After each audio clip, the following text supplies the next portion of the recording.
என்னத்த அடுத்த படம் பண்ண போறீங்க? 2-3 படம் விட்டேன் தெரியுமா உனக்கு?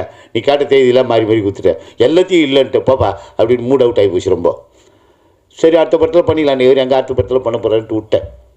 அதுக்கப்புறம் இந்த படத்தில் கூப்பிட்டு பேசும்போது ஒரு பக்கம் ஒரு சந்தோஷம், இது நிஜம்தானா இதுலேயே நம்மளை கவுத்துருவார். 13 நாள் அதில் கேட்டார், இதில் ஒரு 35 நாள்றாரு, 40 நாள்றாரு.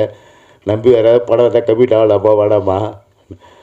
சந்தானம் படம் நடித்த படம் கூட 4 சீன் நடித்தாலும் நறுக்கல் ஆகிடும், நம்மளுக்கு லைஃப் சேஞ்ச் ஆகிடும். இதுதாங்க உண்மை.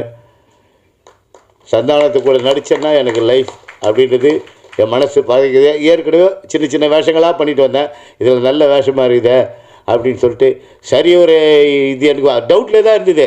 அதுக்கப்புறம் கன்ஃபார்ம் ஆகிடுச்சு. படத்தை நிறைய நாள் ஒர்க் பண்ணேன், நிறைய சீன் ஒர்க் பண்ணேன். அதுக்கப்புறம் ஜாலியாக கலகலான்னு படம் போயிடுச்சு. மற்றபடி இதுக்கு மேலே நான் இந்த இடத்துலேருந்து எல்லா மேடையில் இருக்க எல்லாருக்கும் இந்த படம் சம்மந்தப்பட்ட எங்களுடைய அண்ணன்